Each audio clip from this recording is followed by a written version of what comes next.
ٹھیک ہے بھائی، اب ہم پڑھنے جا رہے ہیں آپ کے پیج نمبر 133 کے اوپر.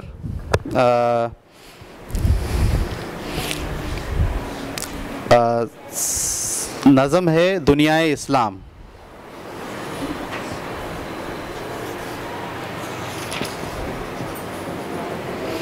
ٹھیک ہے، چلیے میں سناتا ہوں شعر. کیا سناتا ہے مجھے ترک و عرب کی داستاں، کیا سناتا ہے مجھے ترک و عرب کی داستاں، مجھ سے کچھ پنہا نہیں اسلامیوں کا سوز و ساز.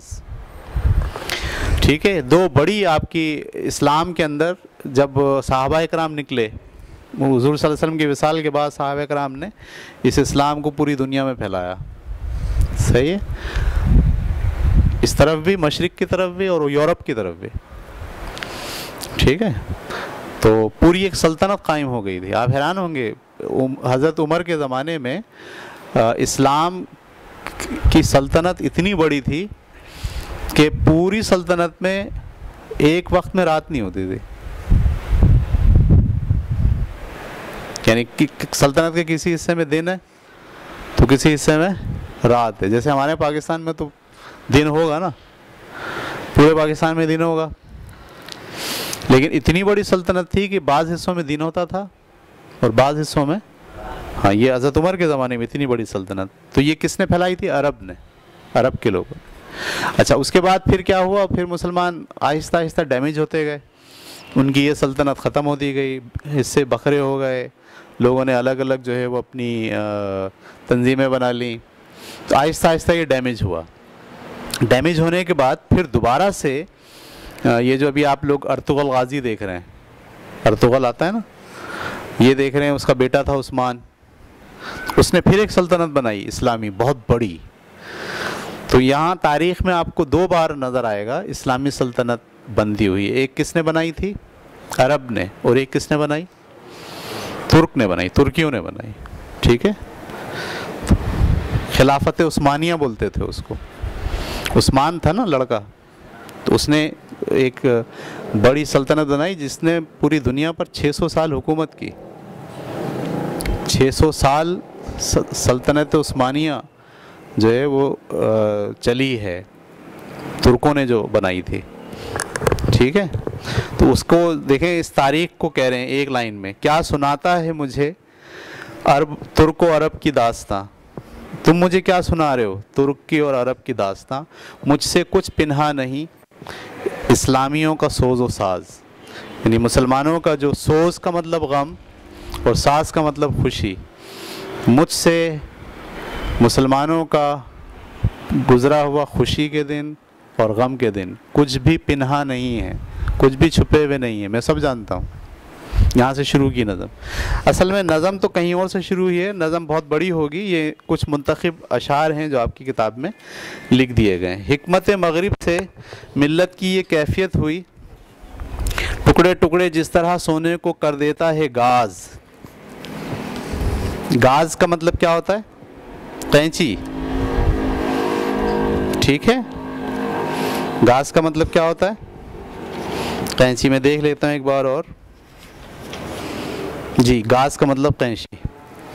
حکمت مغرب سے ملت کی یہ کیفیت ہوئی. کیا مطلب؟ ملت کسے کہتے ہیں؟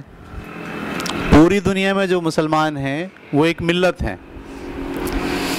تو حکمت مغرب جب ابھرا تو اس نے چالاکیاں بنائیں، اس نے مسلمانوں کے خلاف سازشیں کیں، اس نے مسلمانوں کے ممالک پر قبضہ کیا.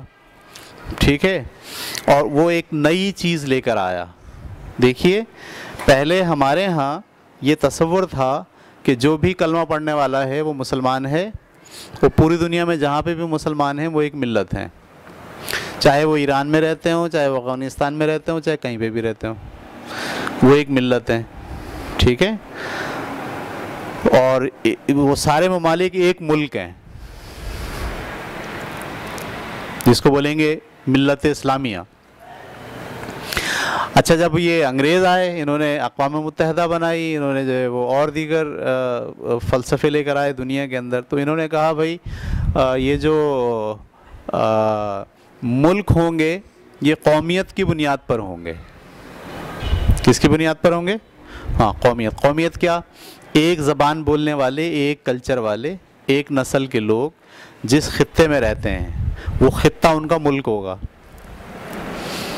صحیح ہے. تو پاکستانی کیا ہو گیا؟ اب ایک ملک ہو گیا. ایران کیا ہو گیا؟ ایک ملک ہو گیا. صحیح ہے. اچھا اب ہم تو پہلے ملک نہیں سمجھ رہے تھے. پہلے ہم کیا سمجھ رہے تھے؟ جہاں جہاں مسلمان ہیں وہ سب کیا ہیں؟ ایک ہی. لیکن اب یہ جو نئی جمہوریت کا معاملہ آیا جس میں حکومتوں کو یا وطن کو قومیت کی بنیاد پر، تو انہوں نے کینچی چلا دی. یہ پاکستان ہوگا، یہ کیا ہوگا؟ ایران ہوگا، یہ رشیا ہوگا. تو یہ اس کا جو ہے وہ احساس یہاں اس شعر میں ہے.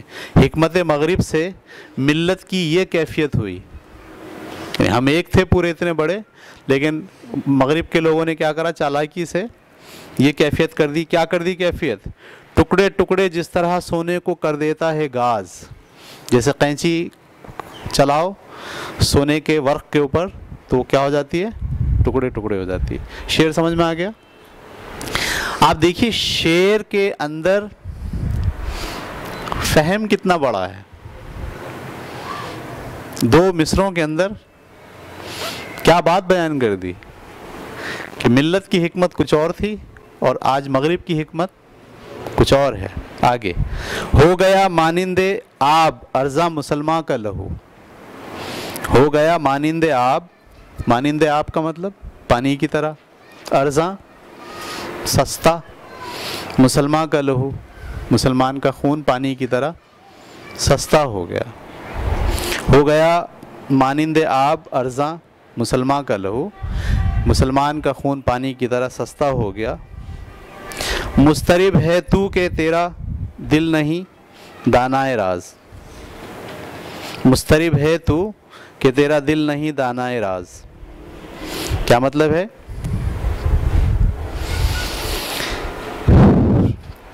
اس بات پر مضطرب ہے تو کہ تیرا دل نہیں دانائے راز. تیرا دل اس راز سے واقف نہیں ہے. ٹھیک ہے. یعنی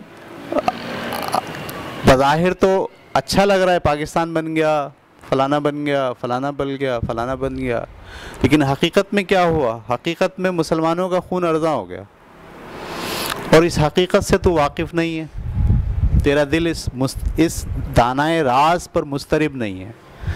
یعنی اس راز کو تو نہیں سمجھ پا رہا، اسی لیے تیرا دل مضطرب نہیں ہے. جو آدمی اس راز کو سمجھ لے گا کہ یہ تو ہمارے ساتھ زیادتی ہو گئی، ہم تو اتنی بڑی قوم تھے ایک پوری دنیا پر چھائے ہوئے، انہوں نے ہمیں کاٹ کاٹ کے ٹکڑے ٹکڑے کر دیا.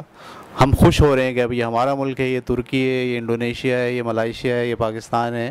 لیکن اصل میں کیا ہوا؟ اصل میں یہ کاٹ کے انہوں نے ہمیں چھوٹا چھوٹا کر دیا ہے اور مسلمانوں کا خون اب جو ہے وہ ارزاں ہو گیا، سستا ہو گیا ہے. یہ بات اگر تم نہیں سمجھ پاؤ گے تو تمہارا دل مضطرب نہیں ہوگا. ٹھیک ہے. یہاں تک سمجھ میں آ گئی بات؟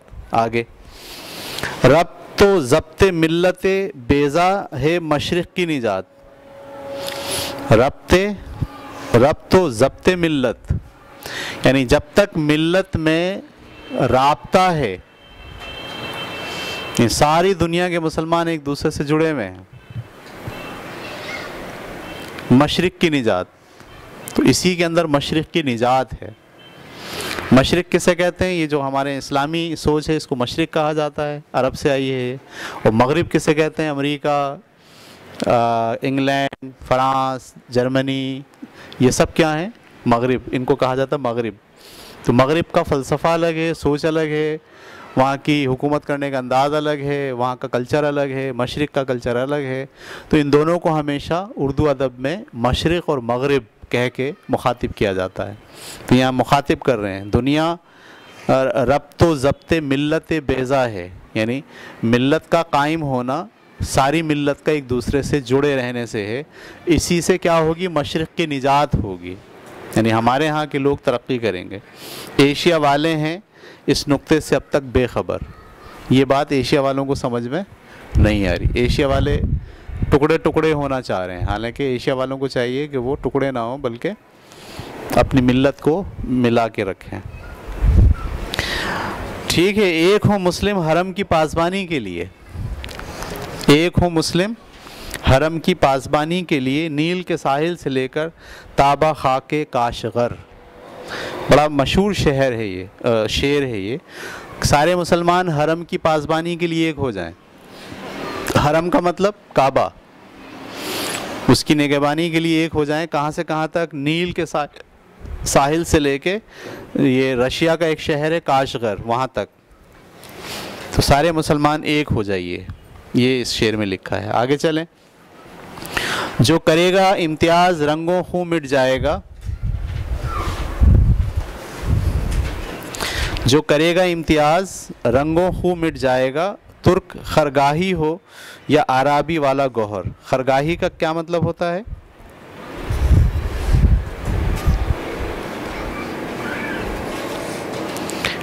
خرگاہی کا مطلب ہوتا ہے بہت بڑا خیمہ. ٹھیک ہے. جو کرے گا امتیاز رنگوں خوں مٹ جائے گا. کیا مطلب؟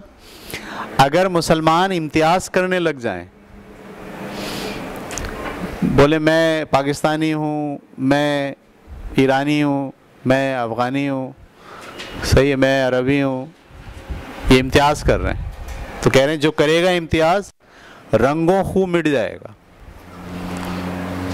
یعنی اگر آپ اپنے رنگ اور خون کی بنیاد پر امتیاز کریں گے تو آپ مٹ جائیں گے. چاہے ترک خرگاہی ہو، یعنی ترک کی چاہے اتنی بڑی جو سلطنت تھی، خرگاہی کا مطلب بڑی سلطنت، بڑا خیمہ، چاہے وہ ہو، یا عرابی والا گوہر، یا پھر عرب کی جو اتنی بڑی سلطنت تھی. تو اس شعر میں وہ کہہ رہے ہیں کہ اگر آپ نے رنگ اور خون کی بنیاد پر امتیاز کیا، رنگ اور خون کا مطلب ہم مغل ہیں، ہم قریشی ہیں، ہم پاکستانی ہیں، ہم ایرانی ہیں، اس کی بنیاد پر اگر آپ نے اعتراض کیا تو کیا ہوگا؟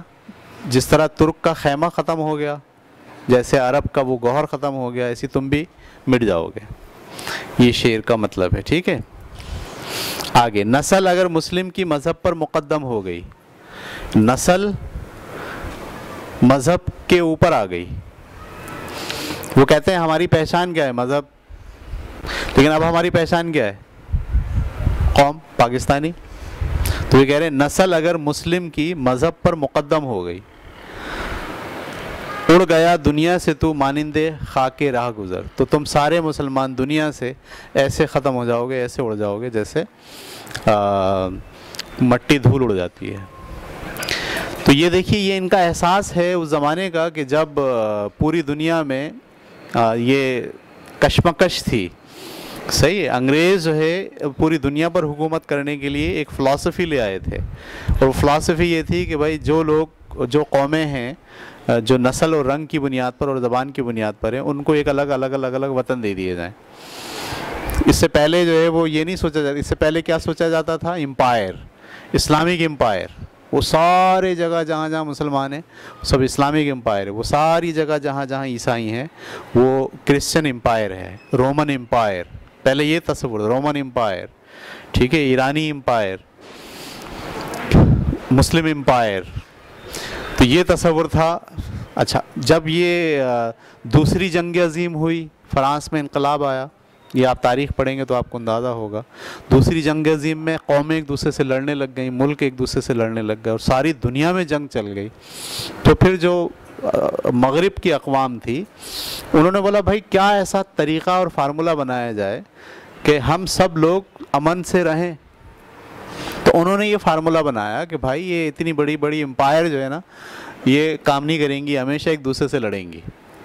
بہترین طریقہ یہ ہے کہ نسل، قوم، زبان اور ثقافت کی بنیاد پر چھوٹے چھوٹے کیا بنا دیے جائیں؟ ملک بنا دیے جائیں، اور ان ملک کو آزادی دے دی جائے کہ وہ جس طرح چاہیں اپنی زندگی گزاریں. تو یہ فلسفہ لے کر آیا انگریز. سمجھ میں آ رہی بات آپ کو؟ یہ فلسفہ اس نے امپلیمنٹ کیا جب پوری دنیا کے اوپر. تو مسلمان چیخ پڑے، کیونکہ مسلمان کس فلسفے کو فالو کر رہے ہیں؟ کہ ہماری تو ملت ہے پوری، ہماری تو امپائر ہے پوری. اس نے کیا کرا؟ خلافت عثمانیہ کو ختم کر کے اس کے بھی ٹکڑے کر دیے تھے برطانیہ نے قبضہ کیا ترک کے اوپر، ترک کی خلافت ختم کی، خلیفہ کو مار کے بھگا دیا، اور اس کے بھی پیسز کر دیے. یہ الگ ملک ہے، یہ الگ ملک ہے، یہ الگ ملک ہے، یہ الگ ملک ہے. ٹھیک ہے. تو ہمارے ہاں اس زمانے میں بہت رنج تھا, بہت درد تھا. آپ نے سنا ہوگا تحریک خلافت, مطالعہ پاکستان میں آپ کا ٹاپک ہے تحریک خلافت. مولانا محمد علی جوہر نے باضابطہ ایک تحریک چلائی تھی کہ جو خلافت ہماری ختم کی ہے انگریز نے, ہمیں وہ منظور نہیں ہے, ہم اس کے خلاف کام کریں گے. ٹھیک ہے. تو یہ وہ دور ہے جس میں یہ کشمکش ہے مسلمانوں کی اور مشرقی فلسفے کی اور مغربی فلسفے کی. لیکن آپ حیران ہوں گے اگر آپ غور کریں آج کے دور میں بیٹھ کر, ٹھیک ہے, آج کے دور میں بیٹھ کر غور کریں کہ اسی فلسفے کی بنیاد پر, جو مغرب کا فلسفہ تھا کہ جو وطن ہوں گے وہ مذہب کی بنیاد پر نہیں بنیں گے بلکہ وہاں کے رہنے والوں کی ثقافت, کلچر, زبان اور نسل کی بنیاد پر بنیں گے. اسی بنیاد پر انہوں نے پاکستان کو بنایا. تو اگر ہم اپنے ملک کی بات کریں تو ہمارا جو ملک ہے اب ساری دنیا میں جو وطن ہے وہ کس بنیاد پر ہے؟ مذہب کی بنیاد پر نہیں ہے بلکہ ایک زبان, ایک کلچر, صحیح ہے, اور ایک رہن سہن کا طریقہ, اس کی بنیاد پر ملک بنا دیے گئے ہیں. لہذا آج کے دور میں اگر آپ اس فلسفی کو فالو کریں گے تو بڑی خطرناک فلسفی اقبال کی. اقبال کہہ رہے ہیں ملک نہیں ہونے چاہیے, صرف کیا ہونی چاہیے؟ ملت. یعنی میں ایران کی, میرے پاکستان کے اور ایران کے درمیان بارڈر نہیں ہونا چاہیے, پاسپورٹ ویزے کا سسٹم نہیں ہونا چاہیے, میں جب چاہے ایران چلا جاؤں جب چاہے. کیا آج کے دور میں یہ ممکن ہے؟ سمجھ میں آ رہی بات آپ کو؟ تو اقبال کی شاعری جس زمانے میں کی گئی تھی وہ زمانے سے لے کر آج کے زمانے میں بہت سارا پانی پلوں کے نیچے سے بہہ چکا ہے. لہذا آپ کی شاعری کو جب آپ آج کے زمانے میں امپلیمنٹ کرنے کی کوشش کرو گے تو مسائل پیدا ہوں گے. اگر میں یہ کہوں نہیں میں تو پوری اسلامی دنیا میں جہاں چاہیں گھوموں, جہاں چاہیں آؤں, جہاں چاہیں جاؤں, تو آج یہ ممکن ہے؟ آج یہ ممکن نہیں ہے, کیونکہ انٹرنیشنل قوانین ہیں, پالیسیز ہیں, ہوائی جہاز ہیں, اس کے لیے میتھڈ ہے, اس کے لیے ایک سسٹم ڈیزائن کیا گیا ہے, اس سسٹم کو آپ پھلانگ نہیں سکتے. ٹھیک ہے. تو اقبال کی شاعری کو اگر آپ نے اپنی زندگی کا مقصد بنا لیا تو پھنس گئے آپ, پھر مشکل کا شکار ہو جائیں گے آپ. کیونکہ اقبال کی شاعری جو آپ کو پیغام دے رہی ہے وہ پیغام دراصل موجودہ دنیا کے اندر جو نظام رائج ہو گیا ہے اس کے اگینسٹ ہے. ٹھیک ہے, یاد رکھنا. اکثر لوگ کہتے ہیں اقبال کی شاعری اور اقبال کا جو فلسفہ ہے ہم جب تک اس کو اختیار نہیں کریں گے ترقی نہیں کر سکتے. میں آپ سے کہتا ہوں اگر آج آپ اقبال کے فلسفے کو اور ان کی شاعری میں جو پیغام دیا گیا ہے ملت کا اور اس کو اگر آج آپ اختیار کریں گے تو آپ دنیا میں رہ نہیں سکتے. کیونکہ آج دنیا میں رہنے کے لیے آپ کے پاس جو اصول اور ضابطے بن گئے ہیں پچھلے 100 سال کے اندر وہ سب کے سب اقبال کے فلسفے سے بالکل اگینسٹ ہیں. اقبال کا فلسفہ الگ کھڑا ہے اور یہ سارا سسٹم ایک الگ دنیا ہے. اس لیے اقبال کے فلسفے کو فلسفے کے طور پر, تاریخ کے طور پر پڑھا جائے, اس کو امپلیمنٹ اگر آپ اس زمانے میں کرنے کی کوشش کرو گے, خاص طور پر ریاست کے جو معاملات ہیں, ٹھیک ہے, یا وطن کے اور قوم کے جو معاملات ہیں, باقی انسانی خودی, اس کی تربیت, اس کا تعلم, اس کی سوجھ بوجھ, اس کے لیے اقبال کی فلسفی کو اور اس کی شاعری کو بنیاد بنایا جا سکتا ہے. ٹھیک ہے. اب ہم آ گئے سوالات کے اوپر. پیج نمبر 134 پہ پہلا سوال, مسلمانوں میں اتحاد کیوں ضروری ہے؟ جی, مسلمانوں میں اتحاد کیوں ضروری ہے؟ ضروری ہے یا نہیں ہے؟ بھئی اتحاد سے تو سارے کام ہوتے ہیں نا. متحد ہوں گے تو طاقتور ہوں گے, متحد نہیں ہوں گے تو کوئی بھی ہمیں مار کے چلا جائے گا. تو مسلمانوں کا اتحاد کیوں ضروری ہے؟ پوری دنیا میں مختلف قومیں ہیں, اگر اسلام اور مسلمان متحد ہوں گے تو وہ طاقتور ہوں گے اور ان کو کوئی دبا نہیں سکے گا, اور اگر مسلمان متحد نہیں ہوئے تو ایک ایک کر کے دوسرے ممالک ان پہ قبضہ کر لیں گے یا ان کو ہلاک کر دیں گے. ایک بات یاد رکھیے, قرآن مجید جو ہے وہ یہ بات زور دے کر کہتا ہے کہ دنیا کے تمام مسلمانوں کا ایک دوسرے سے اخوت کا رشتہ ہے، دنیا کے تمام مسلمانوں کا ایک دوسرے سے اخوت کا رشتہ ہے، اور اخوت کے بعد پھر وہ یہ سمجھاتا ہے کہ کہیں اگر ایک مسلمان کو درد ہوگا یا تکلیف ہوگی تو اس کا درد دوسرے مسلمان بھی محسوس کریں گے۔ تو یہ اخوت کا رشتہ جو ہے وہ ہمارے درمیان موجود ہے، اور یہ ہمیں سمجھنا چاہیے کہ پوری دنیا میں جتنے لوگوں نے کلمہ پڑھا ہے اور جو مسلمان ہیں وہ ہمارے دینی بھائی ہیں، اسلام کے رشتے سے وہ ہمارے دینی بھائی ہیں۔ اگر وہ کسی تکلیف میں ہیں تو ہم اپنی پوری کوشش کریں گے کہ ان کی تکلیف کو دور کرنے کے لیے اپنا رول پلے کر سکیں، مالی طور پر، صحیح ہے، بدنی طور پر، سیاسی طور پر ہم ان کا ساتھ دیں گے۔ جیسے کشمیر کے اندر آج آپ دیکھ رہے ہیں کہ وہ مسلمان ہیں سارے، اور وہ بہت ظلم کا شکار ہیں، تو اب ہم مسلمان بحیثیت مسلمان ہمیں بھی درد ہوتا ہے، ٹھیک ہے، اور ہم ان کی مدد جیسے بھی کرنا چاہیں، پیسوں سے، سیاسی مدد، پوری دنیا میں ان کے لیے آواز اٹھانا، صحیح ہے، یہ سب چیزیں ہمیں کرنی چاہیے۔ تو اتحاد کا فائدہ یہ ہے، مسلمانوں میں اتحاد اس لیے ضروری ہے تاکہ وہ طاقتور ہوں اور کوئی ان کو ختم نہ کر دے۔ دوسرا سوال ہے، امتیاز رنگ و خون سے کیا مراد ہے؟ امتیاز کا مطلب ہوتا ہے فرق کرنا، رنگ و خون، رنگ اور خون کا فرق۔ خون سے مراد سب کے خون لال ہوتے ہیں، ٹھیک ہے، لیکن یہاں خون کا مطلب نسل ہے، ترک نسل، عرب کے لوگ، ایرانی لوگ، صحیح ہے، یہاں ایشیائی لوگ۔ اب اگر ایک عربی کو آپ اٹھائیں اور ایک ہندوستان کے کسی آدمی کو اٹھائیں، کیا دونوں ایک ہی نسل سے تعلق رکھتے ہیں؟ تو ہم بولیں گے اب ان دونوں میں امتیاز رنگ و خون ہو گیا، رنگ کا بھی امتیاز ہے اور اس کے ساتھ ساتھ ان کی نسل کا بھی امتیاز ہے۔ تو امتیاز رنگ و خون کا کیا مطلب؟ مختلف علاقوں کے رہنے والے اور مختلف نسلوں کے جو لوگ ہوتے ہیں ان کے درمیان جو فرق پایا جاتا ہے اسے کہتے ہیں امتیاز رنگ و خون۔ دوسرا سوال سمجھ میں آ گیا؟ تیسرا سوال، علامہ اقبال کے ان اشعار میں مسلم ملت کے لیے کیا پیغام ہے؟ اس پورے اشعار میں علامہ اقبال نے مسلمانوں کو کیا پیغام دیا ہے؟ میرا تو یہ خیال ہے، اس کا مرکزی خیال یہ ہے کہ مسلمان جو ہے وہ مغرب کا جو اصول ہے قوم اور قومیت کو ماننے کا، مسلمان اس کو فالو نہیں کریں، بلکہ ہمارا جو اصول ہے ملت کا اسے فالو کریں۔ صحیح ہے، ہمارا اصول کس کی بنیاد پر ہے؟ مذہب کی بنیاد پر، اور وہ لوگ جو اصول بنا رہے ہیں وہ کس بنیاد پر ہے؟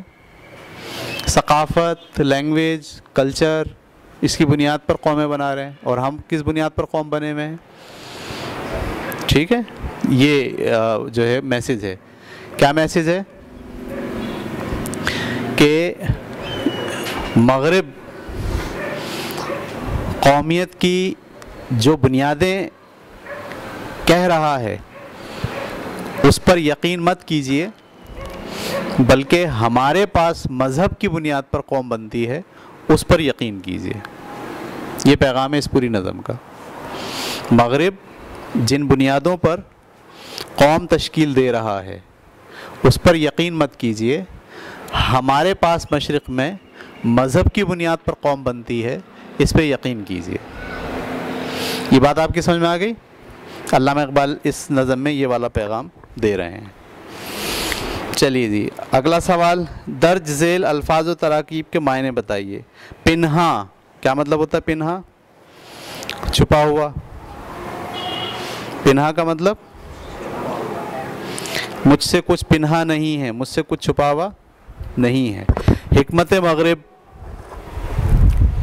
یعنی مغرب کا فلسفہ، مغرب کی سیاسی سوچ،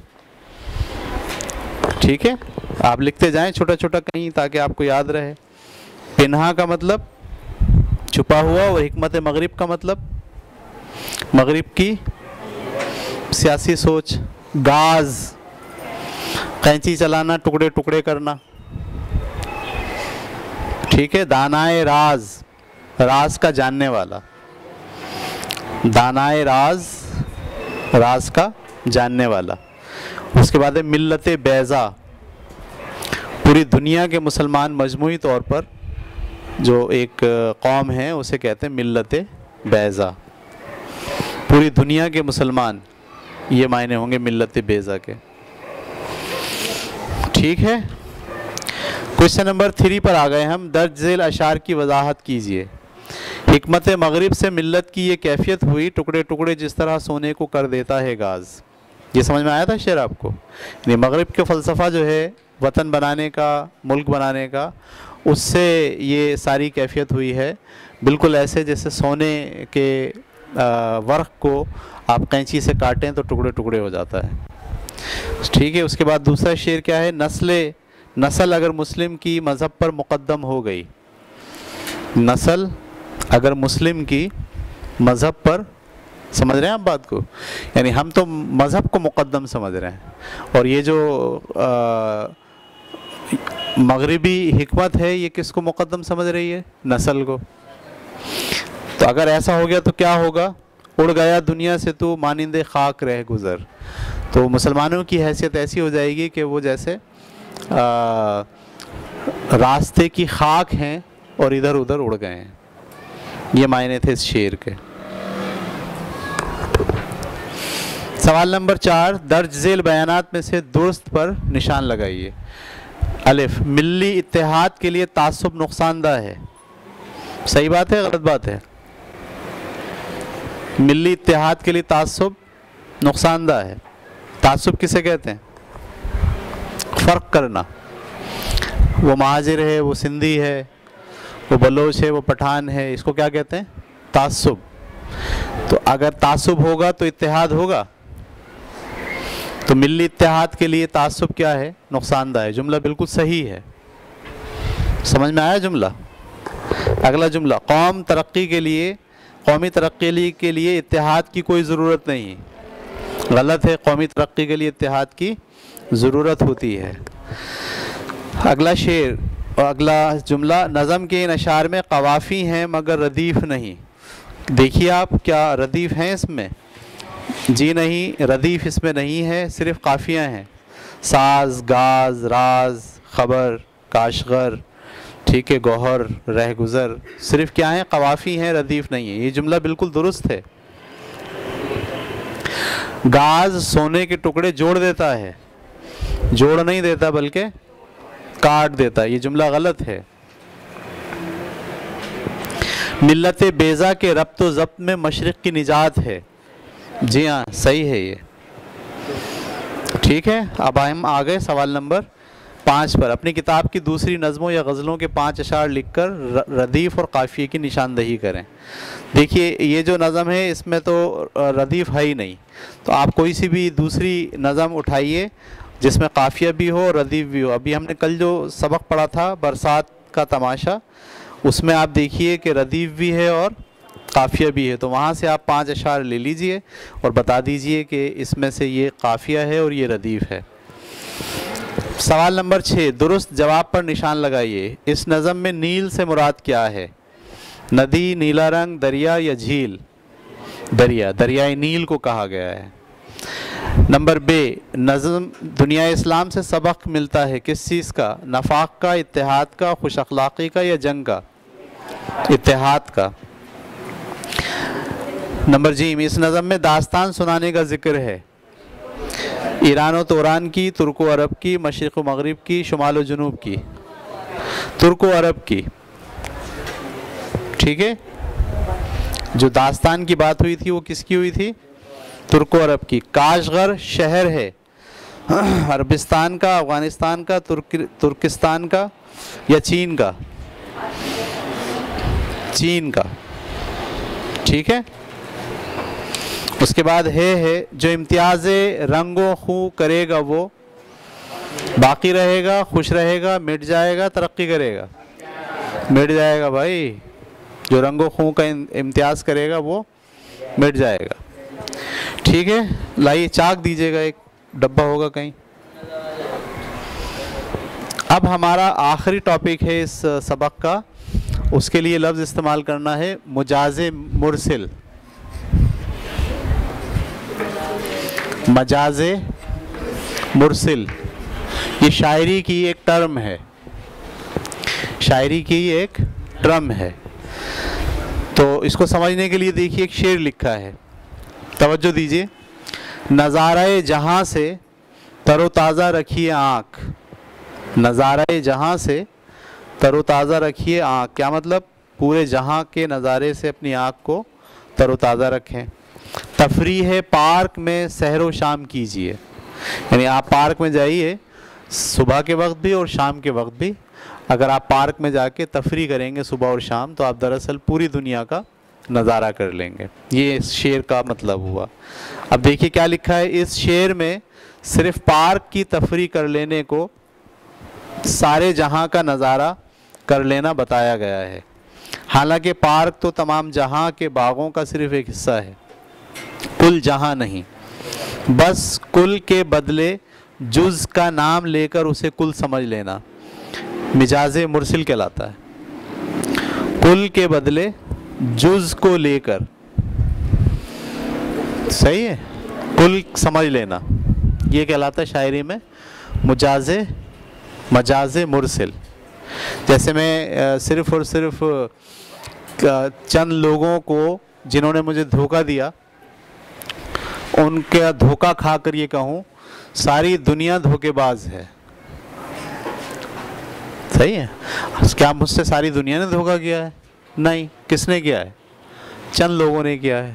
تو چند لوگوں کو جز کو کل پر اپلائی کرنا, اسے کہتے ہیں مجاز مرسل. میں نے مثال دی جیسے آپ کو, ٹھیک ہے. آپ نے دیکھا ہو اکثر اس طرح کے جملے بولتے ہیں, ساری دنیا بے وفا ہے. حالانکہ بے وفا کون ہوتا ہے؟ ایک دو لوگ ہوتے ہیں جنہوں نے آپ کے ساتھ بے وفائی کی ہوتی ہے, لیکن آپ اس کی بنیاد پر کیا کرتے ہو؟ ساری دنیا کو بے وفا قرار دے دیتے ہو.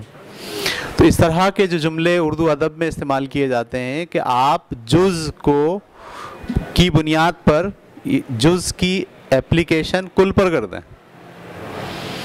ٹھیک ہے.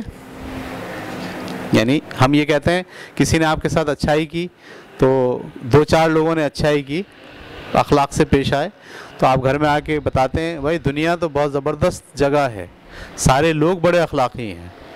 حالانکہ سارے لوگ نہیں تھے, وہ دو چار لوگ تھے. تو آپ نے جز لیا اور جز کی امپلیمنٹیشن کس پر کر دی؟ کل پر کر دی. تو یہ والی سچویشن میں جو جملے بولے جاتے ہیں اس کو اردو زبان میں کہا جاتا ہے مجاز مرسل. مجھے امید ہے یہ بات سمجھ میں آ گئی ہوگی.